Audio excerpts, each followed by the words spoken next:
Assalamualaikum warahmatullahi wabarakatuh. Ya buat sobat Dongeng Malam semua, jumpa lagi dalam cerita horor atau horror story di channel Dongeng Malam pada cerita ke-10 atau episode ke-10 ini. Ya untuk kali ini kita tag videonya di tempat yang berbeda, masih tetap di studio alam di outdoor ya, apa adanya seperti ini dengan audio yang apa adanya, karena kita baru coba membiasakan juga merintis. Tag gambar kali ini saya ambil di daerah Bogor, di sekitaran Bukit Pelangi.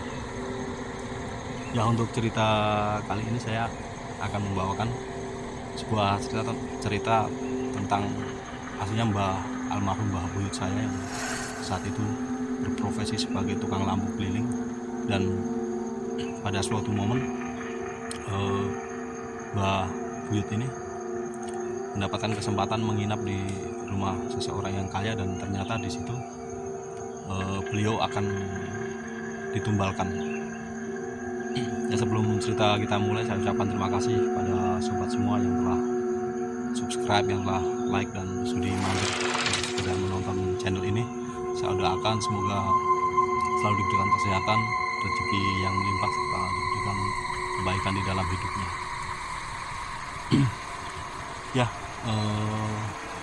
cerita ini saya dengar dari almarhum nenek saya, karena sekaligus dia menjadi sebagai anaknya, dan masih cerita favorit saya. Kali ini era 60-70-an ya, kalau udah sangat dulu banget. Ya sebelumnya Mbah cerita, sebut saja almarhum Mbah Ahmad. Di sini kita sebut Mbah Ahmad. Di desanya tersebut merupakan salah satu atau salah seorang yang sedikit banyak mempelajari tentang agama Islam dan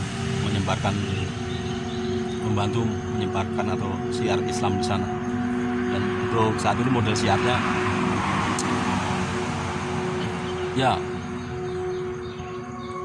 mungkin hanya dasar-dasar ya, belajar mengaji dan belajar sholat. Karena di tempat saya saat itu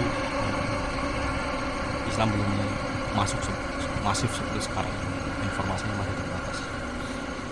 Ya selain sebagai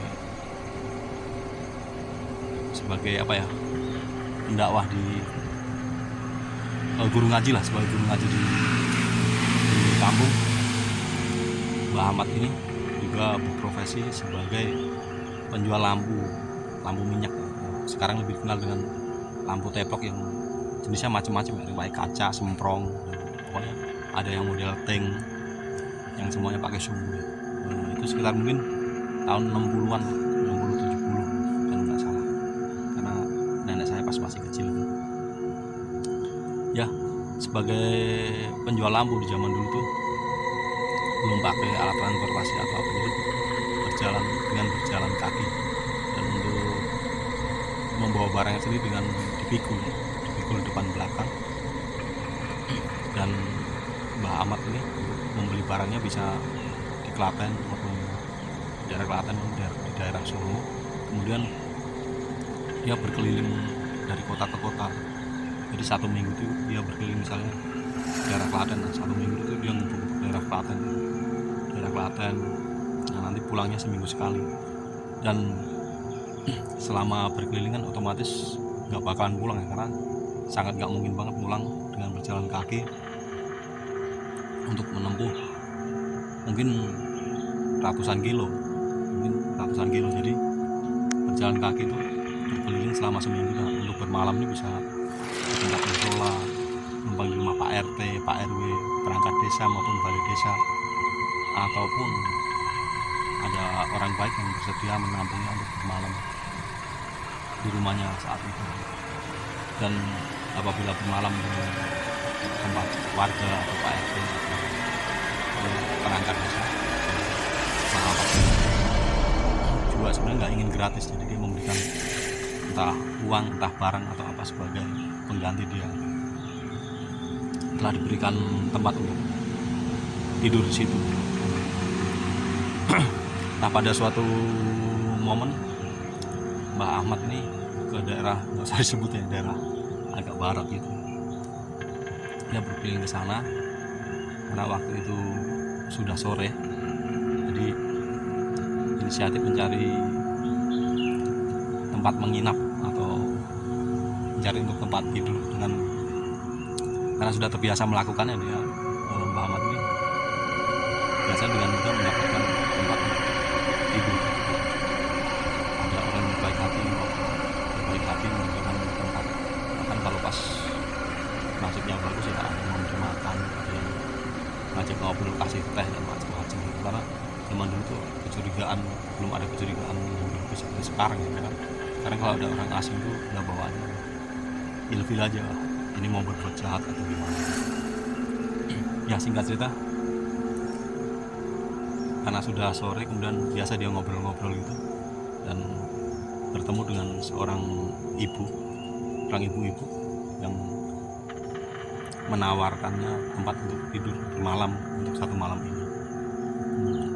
Ayo mbah, monggo nginep tenggen kula mawon, timbang pun dalu sampean mungkin bingung pados tempat kangge tilem. Mbah, saya nginep di rumah saya aja kalau malam, daripada nanti sampean gak dapat tempat untuk tidur atau menginap. Karena yang menawari perempuan, terus si Mbah Ahmad ini bertanya, Bu, di rumah sama bahasa Indonesia aja ya, Bu, di rumah dengan siapa? Oh, di rumah ada bapaknya kok, nggak ada anak-anak. Nggak apa-apa mbah, lagian ada bagian kamar kosong di rumah kami. Oh injih bu, matur nuwun, terima kasih. Akhirnya diajaklah si Mbah Ahmad ini ke rumah orang tersebut yang lokasinya nggak terlalu jauh dari jalan tempat dia istirahat sebentar sambil menawarkan dagangannya di pinggir jalan dekat pos atau dekat tongkrongan gitu. Hingga akhirnya sore itu Mbah Ahmad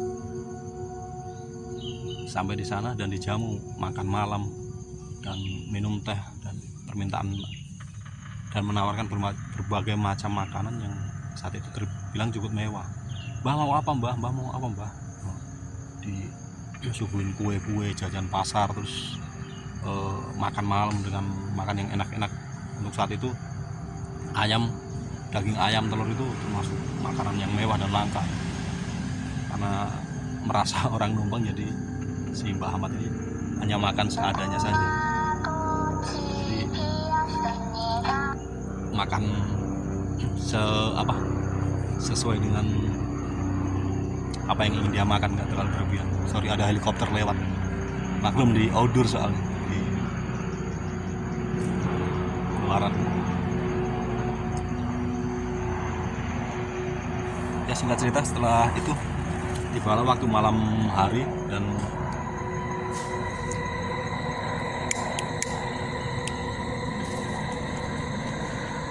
yang mempunyai rumah ini ternyata malam itu dandan rapi bersama suami istri dan anaknya satu.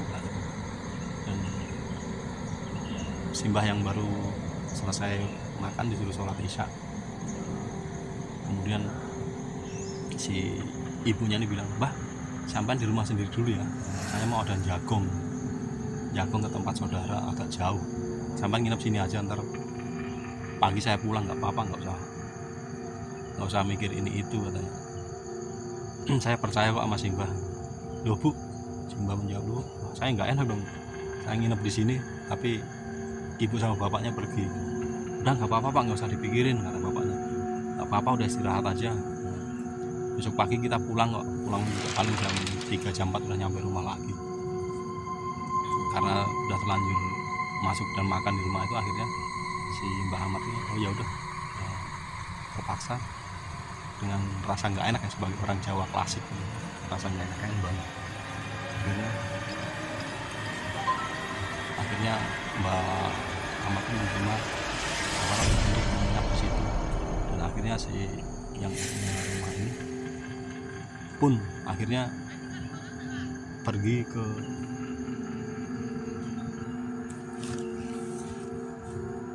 ada sedikit gangguan.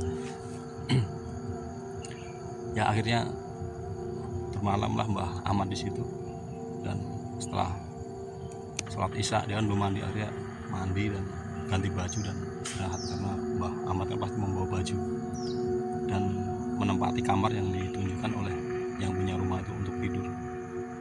Kemudian Mbah Ahmad biasa dia mengamalkan apa yang dia miliki, terutama di ajaran agama zikir apa itu sampai ngantuk mungkin, karena orang dulu jam jarang sekali tidur sore kalau yang orang tua gitu.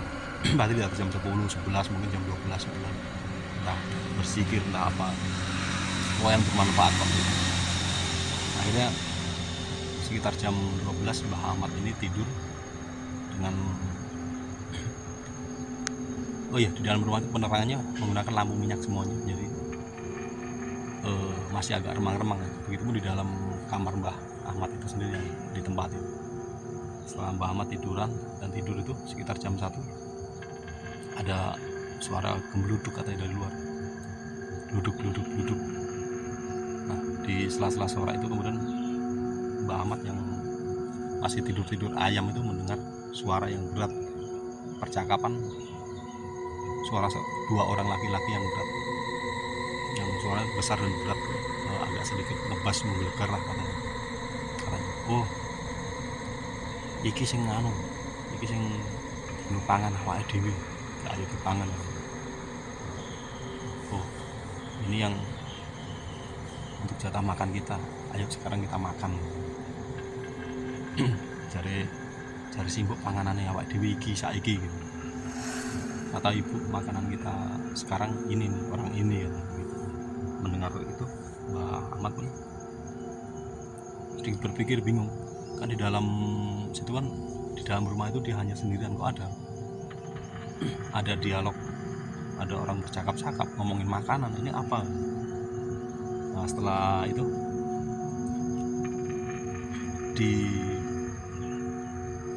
dengan sinar lampu remang-remang dan pintu yang tidak dikunci hanya dibuka separuh, tiba-tiba pintu itu terbuka dan Mbah Ahmad ini melihat dua sosok berbadan besar yang ukurannya bukan manusia biasa, dia lebih besar dan dengan penerangannya seadanya terlihat agak mukanya nggak begitu jelas, cuman terlihat sedikit berwarna hijau, keduanya itu sedikit berwarna hijau. Kemudian dua sosok ini masuk ke dalam kamar itu dan Mbah Ahmad pun sempat shock, kaget, ini apa? Hingga karena naluri orang Jawa dan punya sedikit ilmu kebatinan, jadi segera bisa menguasai keadaan dan pikiran. Wah, ini berarti ada yang nggak beres di rumah ini. Karena kedua makhluk itu masuk langsung menghadap ke Mbah Ahmad yang posisi tidurnya terlentang itu. Mbah Ahmad pun segera bangun dan sebagai orang yang waspada dan punya ilmu kebatinan, Mbah Ahmad ini entah membaca zikir kok sejenis itulah untuk melindungi diri atau dalam keadaan darurat. Pokoknya dia berpasrah sama Allah apa yang akan terjadi dan apa yang dia hadapi ini.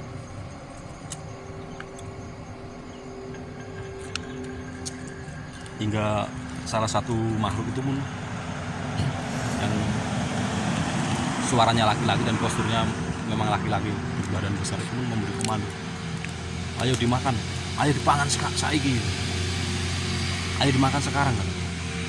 Kemudian kedua makhluk itu menerkam si Mbah Ahmad ini, menerkam yang Mbah Ahmad rasakan itu. Kedua makhluk menerkam dan menggigit-gigit badan Mbah Ahmad, ada yang menggigit kepala, bahu, perut, pokoknya bergumul waktu itu Mbah Ahmad bergumul, dan Mbah Ahmad dia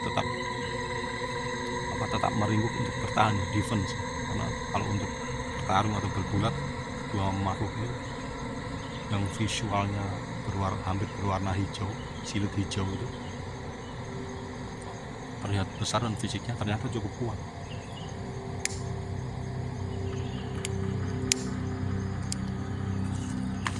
Jadi Mbah Ahmad ini bertahan hingga pada suatu momen itu dia bergumul cukup lama. Mbah Ahmad ini ditarik-tarik, kadang dicekek digigit. Katanya mulutnya cukup besar karena kepalanya memang besar. Dicekek, digigit, kayak gulat gitu lah, kayak di groundpound. Cuman Mbah Ahmad tetap bertahan meringkuk seperti bersujud posisinya untuk melindungi muka, kepala, dan badan depan, karena lebih riskan. Kalau belakang dia kasih itu digigit, di macam-macam ya.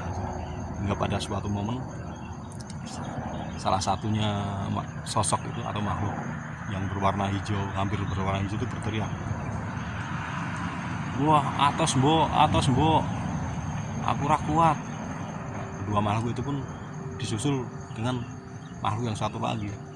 Dia kembali berdiri dan menerkam, langsung menggigit entah bagian mana sih itu, dan teriakannya itu sama, "Atos mbok, atos, gigiku linu." Terus kalau bahasa Indonesia, keras mbok, nggak bisa dimakan, gigiku sakit, gigiku ngilu. Jadi mungkin kedua makhluk ini memanggil tuannya dengan nama mbok atau emak ya, karena dia kan statusnya sebagai mungkin peliharaan atau anak buah. Momen itu berjalan cukup lama, sekitar 1/4 jam, hingga akhirnya setelah berteriak-teriak, "Atos, keras, ini nggak bisa dimakan, ini bukan makhluk untuk dimakan, ini manusia, nggak bisa dimakan." Akhirnya makhluk itu perlahan mundur dan keluar dari kamar tempat Mbah Ahmad itu sendiri tidur beristirahat. Setelah makhluk itu keluar, Mbah Ahmad pun mengikuti keluar dan ke ruang tengah, dan makhluk itu udah nggak ada. Jadi pas cuma keluar aja, habis itu hilang. Dan setelah itu Mbah Ahmad akhirnya mengambil wudhu lagi, dan dia lanjut untuk sholat tahajud. Dengan kejadian itu dia jadi perlindungan dirinya harus benar-benar double dan waspada untuk malam ini. Akhirnya setelah memagari diri dengan doa-doa, Mbah Ahmad pun tidur hingga sampai jam sekitar azan subuh. Mbah Ahmad ambil wudhu lagi dan sholat subuh, dan nggak lama pintu dibuka, karena ternyata yang punya rumah, bapak ibu dan 1 anak itu sudah kembali ke rumah, dan mereka tidak ngetok-ngetok pintu karena mereka yang membawa kuncinya. Nah, anehnya si ibu dan bapak yang tadi sore itu ramah menyambut Mbah Ahmad tidur di situ, kali ini berubah di garang dan penuh kebencian. Pas sudah masuk tanpa basa-basi, ibu itu ngomongnya cukup kasar ya, untuk ukuran zaman dulu, dengan orang yang nggak dikenal, yang baru dikenal, ngomongnya termasuk kasar. "Wes, kowe minggat tas kok kene tak kayak duit nyo, kowe aja ngomong-ngomong karo sapa-sapa, aja ngomong-ngomong nang iki, saiki minggat to, metu saka omah iki." Masih ibu itu sambil melemparkan uang zaman dulu, campuran antara yang koin zaman dulu sama uang kertas zaman dulu itu cukup banyak katanya, dengan berbicara, jika bahasa Indonesia begini, "Udah, kamu sekarang pergi dari sini, pergi dari rumah ini, bawa uang ini, dan jangan cerita ke siapapun, dan jangan bilang-bilang ke siapapun tentang kejadian ini. Awas kalau kamu bilang-bilang. Sekarang juga pergi dari sini, bawa uang itu." Karena merasa tidak bersalah, Mbah Ahmad bicara, "Bu, Pak, maaf, saya tidak membutuhkan uang ini.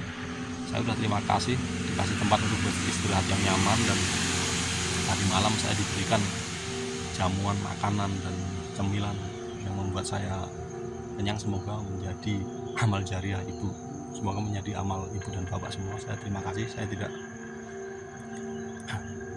tidak mau menerima uang ini, tapi uang ini ibu simpan saja. Uang ini ibu saja yang nyimpan. Saya terima kasih, saya pamit, saya tidak akan cerita ini pada warga sekitar sini ataupun tetangga dimanapun. Dan satu lagi, bapak ibu, kalau bisa ibu segera bertobat dan mengakhiri ini semua, karena di posisi seperti itu ya, si ibunya tambah naik darah. Udah, nggak usah banyak bicara, nggak usah menggurui saya, nggak usah sok pintar atau sok suci di depan saya. Sekarang juga pergi. Nggih Bu, saya akan pergi. Terima kasih ya untuk semuanya malam ini, bapak ibu. Saya akan pergi duluan. Si Mbah Ahmad berkemas-kemas dan kemudian dia melanjutkan berdagang lampu keliling lagi, melanglang buana lah, dari kampung ke kampung, desa ke desa. Hingga akhirnya setelah 1 minggu si Mbah Ahmad ini pulang dan menceritakan kejadian ini kepada nenek saya. Dan dari kejadian itu si Mbah ini menyimpulkan bahwa orang tersebut punya pesugihan, mungkin buto ijo, dan kemudian dia cara akan memakan atau memangsa tumbalnya itu secara visualisasinya seperti itu, menerkam dan membunuh, menggigit-gigit itu, mungkin visualisasinya seperti itu. Apabila itu mungkin terjadi dengan orang biasa atau orang kosong, mungkin dia akan meninggal saat itu. Mungkin meninggalnya tidak akan dengan luka digigit-gigit atau tercapik-capik, itu enggak, itu hanya visualisasi dalam menyerang atau memakan. Sebenarnya yang diserangkan sukmanya, sukma dan jiwanya, untuk diambil nyawanya, katanya seperti itu.